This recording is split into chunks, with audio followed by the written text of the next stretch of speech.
মেয়ের সাথে সাথে হয়তো আমিও অনেক কিছু দেখতে পাচ্ছি, অনেক কিছু শিখতে পারছি। আগে যেরকম ছোট ছিলাম তখন তো অনেকটা নতুন জিনিস দেখার অভিজ্ঞতা হয়েছে, সেরকম কিন্তু এখন আবার কিন্তু সেই জিনিসটা কিন্তু ফিরে আসছে। আমার মেয়ের সাথে সাথে কিন্তু আবার কিন্তু নতুন নতুন জিনিসগুলো কিন্তু দেখা শেখার কিন্তু অভিজ্ঞতা কিন্তু আবার কিন্তু হয়ে যাচ্ছে আমার। কেন কি দেখো, এবছর গণেশ পুজোতে আমি কিন্তু প্রথমবার বেরোলাম শিলিগুড়িতে। কিন্তু এর আগেও কিন্তু অনেক গণেশ পুজো হয়েছে, আমি কিন্তু ছোটো থেকে কিন্তু একবারও কিন্তু গণেশ পূজাটা কিন্তু কোনোদিনও দেখতে যাইনি। এবছরে কিন্তু প্রথম কিন্তু আমি বেরোলাম গণেশ পুজো দেখতে, তাও আবার মেয়েকে সাথে করে নিয়ে। অ্যাকচুয়ালি বলা যেতে পারে যে না, মেয়ের আমার ইচ্ছা ছিল, তার জন্যই কিন্তু গণেশ পুজো দেখতে কিন্তু যাওয়া। আমাদের শিলিগুড়িতেও কিন্তু বেশ ভালো কিন্তু গণেশ পূজা হয়, আগেও হয়তো হয়েছে, কিন্তু আগে কিন্তু কোনোদিনও কিন্তু যাওয়া হয়নি সেরকম করে, বা হয়তো এই কথাটা হয়তো চিন্তাভাবনাও করা হয়নি যে না কোনো সময় হয়তো গণেশ পূজা দেখতে যাব।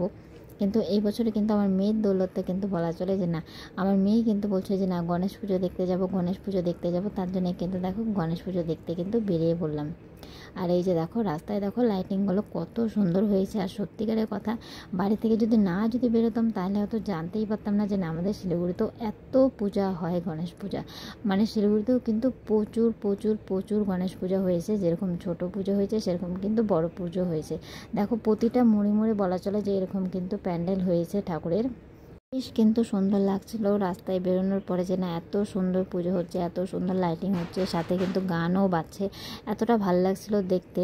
তো দেখো এই যে আমরা কিন্তু টোটোতে করে যাচ্ছিলাম, আমরা বাড়ি থেকে কিন্তু ফার্স্টেই কিন্তু চলে যাচ্ছিলাম আমাদের বিধান মার্কেটে কিন্তু একটা বড় পুজো হয়েছে। তো সেই পুজোটাই কিন্তু আমরা সবার আগে দেখতে যাচ্ছিলাম, তার জন্য কিন্তু বাড়ির সামনে থেকেই কিন্তু টোটো করে নিয়েছিলাম। আর আজকে কিন্তু মা আসেনি, পঙ্কজও কিন্তু আসেনি, পঙ্কজের আজকে একটু কাজের চাপ ছিল, তো পঙ্কজ আসতে পারেনি। আমি, জ্যোতি আর আমার মেয়ে কিন্তু বেরিয়েছিলাম। তো দেখো এই যে চলেই আসছে কিন্তু প্রায় আমরা বিধান মার্কেটের কাছে। আর এই যে দেখো এই পুজোটা কিন্তু দেখার জন্য কিন্তু আমরা কিন্তু বাড়ির সামনে থেকে টোটোটা করেছিলাম, একবারে কিন্তু এখানে এসে কিন্তু নামলাম।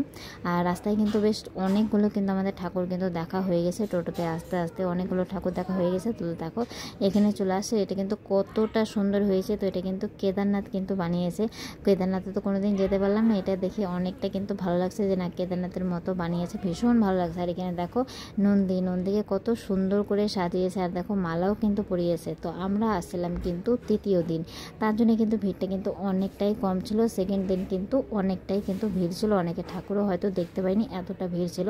তো যাই হোক আজকে কিন্তু ভিড়টা অনেকটাই কম ছিল, তাও একদমই কিন্তু কম বলা চলে না। আর এই ঠাকুরটা দেখো মানে এতটা ভালো লাগছে ঠাকুরটাকে দেখতে, ভীষণ ভীষণ ভীষণ সুন্দর হয়েছে ঠাকুরটা। তো যাই হোক দেখো ওখানে ঠাকুর দেখে তারপরে কিন্তু আমরা বেরিয়ে এসেছি। আর এটা হচ্ছে আমাদের কাঞ্চনজঙ্ঘা স্টেডিয়ামে রেখে কিন্তু একটা পুজো হয়েছে, তো সেখানেই কিন্তু আমরা দেখতে এসেছি। তো ওখানে বিধান মার্কেটে দেখে তারপরে কিন্তু কাঞ্চনজঙ্ঘা স্টেডিয়ামের এখানে এসেছি। তো ফার্স্টের ঠাকুরটা কিন্তু আমার ভীষণ ভীষণ ভীষণ ভালো লেগেছে, তোমাদের কীরকম লেগেছে অবশ্যই কিন্তু কমেন্ট করে জানাবে। আর এটা হচ্ছে সেকেন্ড ঠাকুর, তো দেখা যাক চলো কীরকম হয়েছে। তোমাদের সবচেয়ে কোন ঠাকুরটা বেশি ভালো লাগছে অবশ্যই কিন্তু কমেন্ট করে জানাবে। আর এই যে দেখো প্যান্ডেলটা, তো এই যে দেখো একটা লাইন, তো এই লাইনটা দেখে কিন্তু আমি সত্যি ভয় পেয়ে গেছিলাম যে না এই লাইন দিয়ে কি ঠাকুরটা দেখতে হবে। তারপরে কিন্তু শুনলাম যে না এটা ঠাকুর দেখার লাইনে, এখানে কিন্তু খিচুড়ি বিতরণ করা হচ্ছিলো, তো সেই লাইনটা। তো যাই হোক তারপরে কিন্তু আজকে কিন্তু কোনো রকম লাইন ছিল না, আগের দিন কিন্তু লাইন ছিল।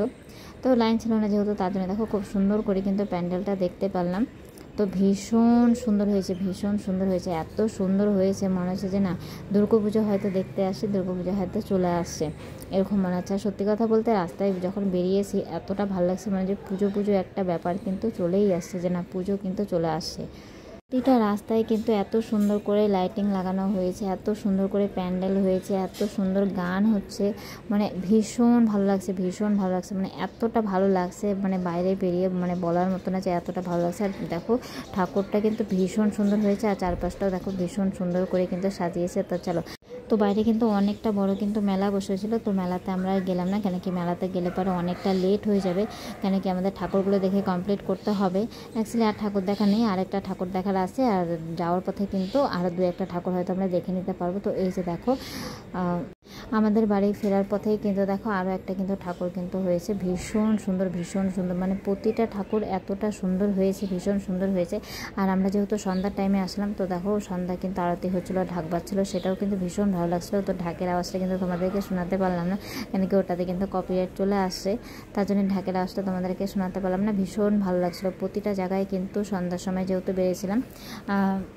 সন্ধ্যা আরতি, ঢাকের আওয়াজ সবটাই কিন্তু দেখতে পেলাম, ওটা কিন্তু আরও বেশি ভালো লাগলো। তো চলো এখান থেকে কিছু একটুখানি কানের টানের দেখে একটুখানি নেওয়া যাক। মেয়েরও কিন্তু ক্লিপ কিন্তু এখানে দেখতে পাচ্ছি, তো এই কানেরটা কিন্তু বেশ ভালো লাগলো। তারপরে চলো এই যে চললাম এখন টোটো করে। তো এতটা কিন্তু আমরা কিন্তু হেঁটে হেঁটেই কিন্তু ঠাকুরটা দেখলাম, কেন কি সব কিন্তু একটুখানি পরপরই ছিল, তার জন্য কিন্তু অনেক কটা ঠাকুর দেখে নিয়েছি। সত্যি কথা বলতে কিন্তু অনেকগুলো ঠাকুর কিন্তু দেখা হয়েছে, টোটোতে করে কিন্তু আমরা অনেকগুলো ঠাকুর দেখে নিয়েছি, যেগুলো হয়তো সবটা তোমাদের সাথে শেয়ার করতে পারিনি, কিন্তু অনেকটাই ঠাকুর দেখে নিয়েছি। তোমরা কটা দেখতে পেলে, তোমরা কটা বুঝতে পারলে, আমি সেটা বুঝতে পারলাম না। তোমরা কটা দেখতে পেয়েছো অবশ্যই জানাবে যে তোমরা কটা ঠাকুর দেখতে পেয়েছো গোটা ভিডিওতে। আর আমার মেয়েকে দেখো, ওর আনন্দটা কিন্তু আর থাকছে না, এত আনন্দ হচ্ছে ওর। ও যে পূজা ঘুরতে আসছে, ওর যে এত ভালো লাগছে, এত লাইটিং, এত গান বাজনা, ও যে হাঁটছে, ওর কিন্তু সেটা কিন্তু একদম কিন্তু মনে হচ্ছে না যে না ও কিন্তু এতটা হাঁটছে। কেন কি টোটো কিন্তু অনেকটা দূরেই কিন্তু দাঁড় করিয়ে দেয়, টোটো কিন্তু আসে না। তো যাই হোক দেখো এই যে চলে আসি, আর এখানে এসেও কিন্তু আমার মেয়ে কিন্তু ভীষণ খুশি। তো চলো এই ঠাকুরটা দেখেই কিন্তু আমরা এখন বাড়ির দিকে রওনা হব, কেন কি অনেকটা লেট হয়ে আসছে, 8টা সাড়ে 8টায় কিন্তু হয়ে গেলে এখন বাড়ির দিকে রওনা দেবো। কেন কি আমি আর জ্যোতি কিন্তু একা আসছিলাম, সাথে কেউ আসেনি। তো চলো এখন বাড়িতে ফেরার পথে কিছু খাবার নিয়ে তারপরে কিন্তু বাড়িতে গিয়ে খাওয়া দাওয়া হবে। তো চলো আজকের মতন ব্লগটা এখানেই শেষ করলাম, আশা করি সবার খুব ভালো লাগবে।